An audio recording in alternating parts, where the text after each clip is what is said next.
শুনা শুনা শুনা আমাৰ ৰাজ্যৰ ৰজা স্বৰ্গদেউ চলিত বৰাদে আহোম ৰাজ্যৰ সকলো কোঁৱৰৰ অংগচ্ছেদ কৰা হওক, যাতে এই ৰাজ্যত কোনো কোঁৱৰে ৰাজসিংহাসনত অধিষ্ঠিত হ'ব নোৱাৰে।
আপোনাৰ ওপৰত আৰু আমি অত্যাচাৰ চলাব নোৱাৰা হৈ পৰিছোঁ।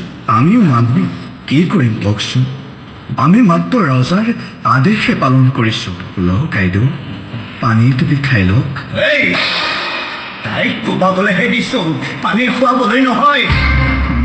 মোৰ আৰু ধৈৰ্য পৰীক্ষা নলবি, আৰু বেছি দানৱ হ'বলৈ মোক বাধ্য নকৰাবি। সুধিছোঁ, কৈ দে গদাপৰ ক'ত আছে? গদাপৰ ক'ত আছে মই জানো, কিন্তু মই নকওঁ। তেখেত য'তেই আছে তাৰ পৰাই তহঁতৰ এটা এটাকৈ হিচাপ লৈ আছে। তহঁতৰ ধ্বংসৰ দিন তেনেই চুম চাপি আহিছে। তাৰ প্ৰমাণ কি জানো? তাৰ প্ৰমাণ হৈছে এই গদাধৰ কোঁৱৰ জীয়াই আছে, আৰু মই মৰিবলৈ ওলাইছো। মৰিব লাগে কিয়? তই কিয় মৰিব লাগে? যি সুধিছোঁ তাক খোলা কৰি কৈ দিলেই হয়। মোৰ অস্তিত্ব শেষ কৰি দিলেও মই গদা কোঁৱৰৰ ঠিকনা নিদিওঁ। এই সাধন ভক্তি, যিমানেই কঠোৰ শাস্তি বিধান আছে সকলো প্ৰয়োগ কৰে এই ওপৰতে, যাতে সাধাৰণ প্ৰজাই বুজি উঠে এই লালুকখনৰ বিৰুদ্ধাচৰণ কৰিলে পৰিণাম কিমান ভয়ংকৰ হয়।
জয়া নাই, জয়া নাই, জয়া নাই।